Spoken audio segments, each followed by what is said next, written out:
தலையெழுத்து மாறணும்னா ஒரே வழி அண்ணாமலையான் அவனுடைய திருவடியை பிடிச்சுக்குங்க. அடி அண்ணாமலைக்கு போங்க. மாணிக்க வாசகர் நின்று திருவாசகம் பாடின அந்த இடத்துல போய் உட்கார்ந்து ஒரே ஒரு திருவாசகத்தை பாடுங்கள். அப்புறம் வாங்க உங்க வாழ்க்கை எப்படி மாறுதுன்னு நான் சொல்றேன். எவ்வளவு பெரிய கடன் இருந்தாலும் பரவாயில்ல, எவ்வளவு சோதனை இருந்தாலும் பரவாயில்ல, அண்ணாமலையான் தீர்த்து வைப்பார்.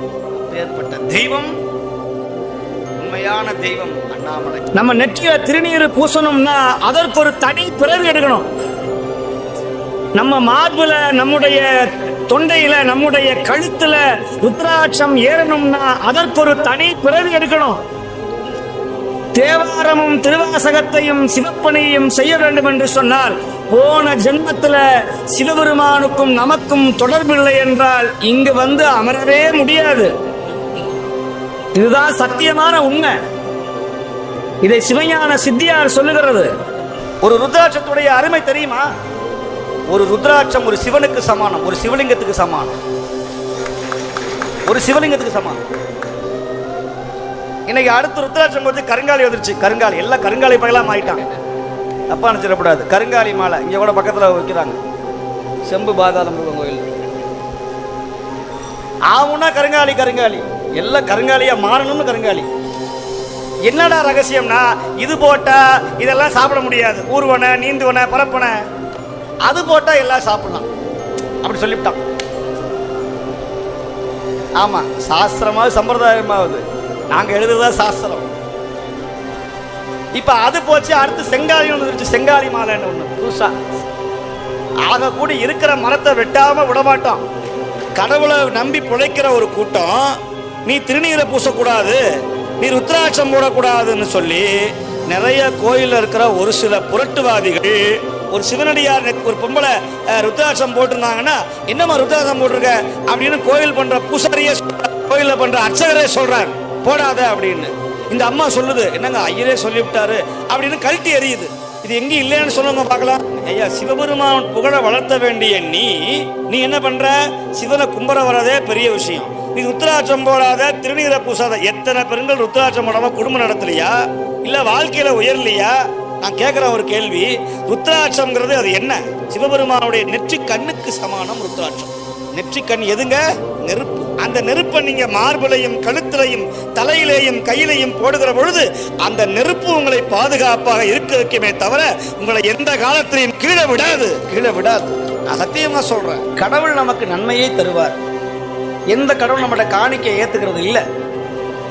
கடவுளுக்கு நீங்க ஏதாவது செய்யணும்னா சாப்பாடு போடுங்க கோயில். நீங்க அதை வெட்டுற, இதை வெட்டுறேன், முடிய வெட்டுறேன், அதை அங்க பிரச்சனை பண்றேன், அதெல்லாம் உங்க பிரியம். ஆனா முதல்ல கோயில போய் 10 பேருக்கு சோத்த போடுங்க. சைவத்துல இப்படியெல்லாம் வரணும், எழுச்சியா வரணும். வந்தாதான் சைவம் வளரும், குடும்பம் வளரும், எல்லா தோஷமும் நீங்கும். நமச்சிவாயத்தை 1000 முறை சொன்னால் என்ன புண்ணியம் கிடைக்குமோ ஒரு தடவை நீலகண்டம்னு சொன்னா கிடைக்கும். பேர்பட்ட மந்திரம் நீலகண்டம்.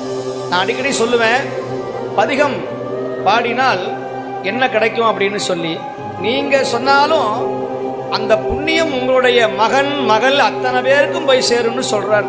சொல்லுதல் கூட சேர்ந்து பாடுறீங்க.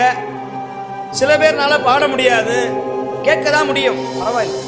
சொல்லுதல், சொல்லுங்க, சொல்லுதல் கேட்டல் வல்லார் அவர்க்கும், அவருக்குன்னா உங்களுக்கு, தமர்க்கும்னா உங்க பிள்ளைங்களுக்கு, உங்க பிள்ளைங்க, பேரன், பேர்த்தி எல்லாருக்கும்.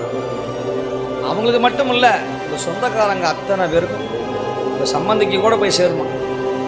அவர்க்கும் தமர்க்கும் கிளைக்கும், கிளைனா சொந்தக்காரர்கள், உறவினர்கள்னு பேர். எல்லியும், எல்லினா நடு ராத்திரி, நண்பகல்னா மத்தியானம். எல்லியும் நண்பகலும் இடருங்கிற வார்த்தையே வராது, துன்பங்கிற வார்த்தையே வராதுன்னு சுந்தரர் சொல்லுகிறார். நம்ம தர இந்த விபூதியை யாராவது பேப்பர்ல வாங்கினாலும் கூட அந்த பேப்பர்ல என்ன எழுதியிருக்கோ அது நடந்தே தெரியாது. ஒரு அன்பர் சோதிச்சு பார்த்தார் என்கிட்ட இருந்த. அவரு குழந்தையே கிடையாது, 15 வருஷம் குழந்தை இல்லை. உடனே பேப்பர்ல எங்களுக்கு நிச்சயமாக குழந்தை பிறக்கும்னு பேப்பர்ல எழுதி எழுதி திண்ணீர் வாங்குவார். ஒரு வெள்ளை பேப்பர்ல எங்களுக்கு நிச்சயமாக குழந்தை கிடைக்கும் அப்படின்னு சொல்லி அப்படியே வாங்குவார். விபூதி அதில் போடும். இப்போ அந்த குழந்தை பிறந்து மங்கையர்க்கரசின்னு பேர் வச்சு சேலத்தில் அவர்கள் சிறப்பாக இருக்கிறார். இது சக்திங்கிறது எதுக்குன்னா ஆலவாயான் திருநீருக்கு சக்தி, சிவபெருமானுக்கு அருளாற்றல். திருமுறைக்கு அருளாற்றல். இப்பேற்பட்ட இந்த திருமுறைகளை நம்ம வாழ்க்கையில நிச்சயமா நம்பி பாடணும்னா இது கிடைக்கும்.